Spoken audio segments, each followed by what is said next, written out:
you see the Artemisia was partway through its lining treatment. Once the moisture treatment had been done, this was the next phase. You can see the painting's now attached to its new canvas support. We've allowed it to dry a little, and now we're going to remove the facing that's on it. It's a protective tissue facing which is on the surface, so that we can inspect the surface of the painting and make sure that everything is as we want it, and that the first stage of the lining has achieved what we wanted. And then after that we will apply another tissue facing, and we'll continue with the second phase of the lining treatment. Okay.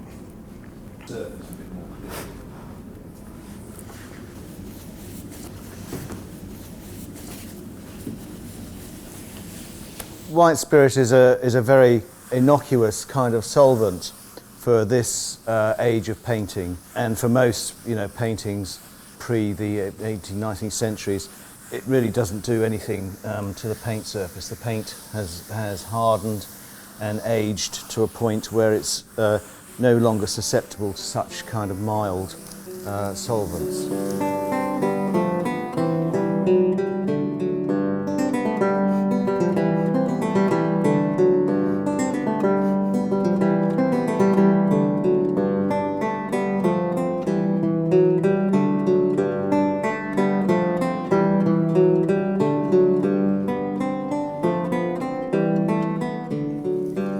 So this is the facing tissue just coming off now.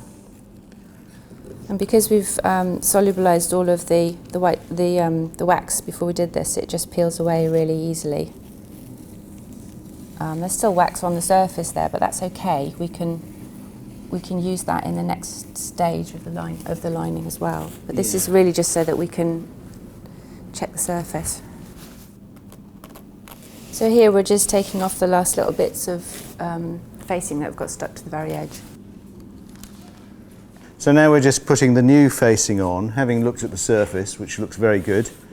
We're going to lay this over the front of the painting, and then we're going to iron through it with some more beeswax.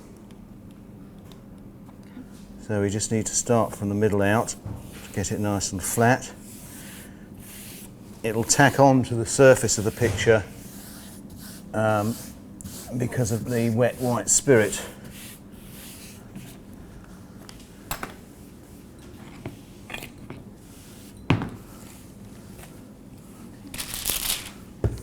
So this is just beeswax going onto the iron, which I'll then apply to the front of the picture. And the beeswax will lubricate the action of the iron.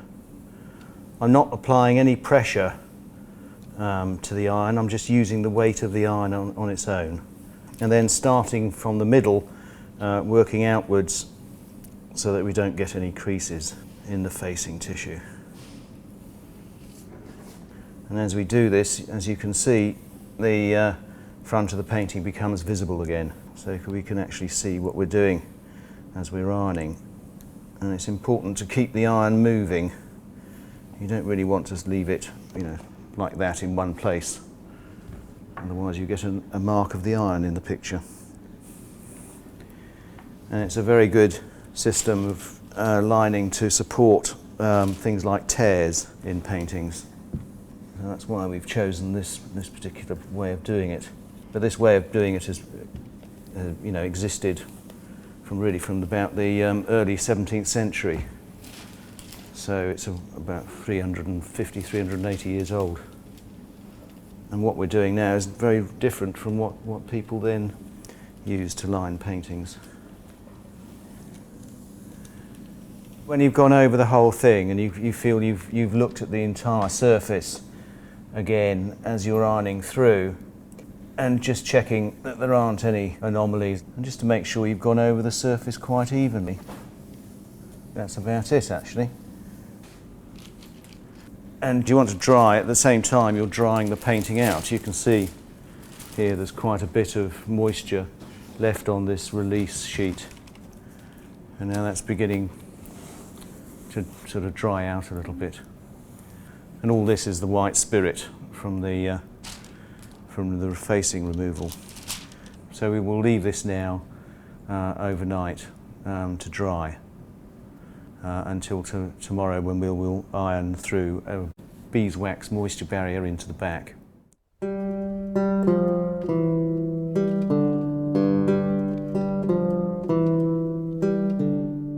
So this is the next day, and we are carrying on with the last stage of the lining treatment.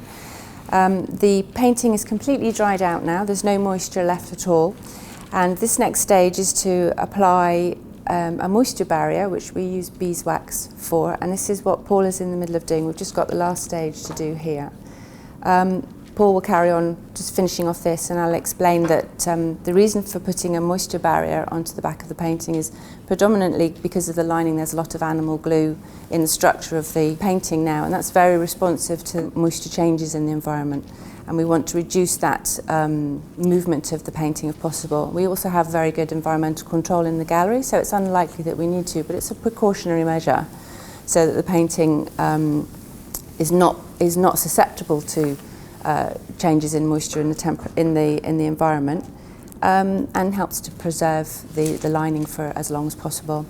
And what Paul has done is, if you can see here, the painting is this big, it comes to here, but we've included the moisture treatment onto what will become the new tacking margins of the painting. So the whole structure is protected and will respond in the same way to fluctuations in the environment. So once Paul is finished doing this corner, we'll turn the painting back over, put it back onto the supporting baseboard, and we'll take off the protective facing that's on the front in the same way that we did previously. And then after that, the painting will be removed from this temporary loom and stretched up onto its existing stretcher. We're going to reuse the stretcher that it was on before we started the treatment. And that's the treatment finished, so it will go up to the studios upstairs for the restoration of the image.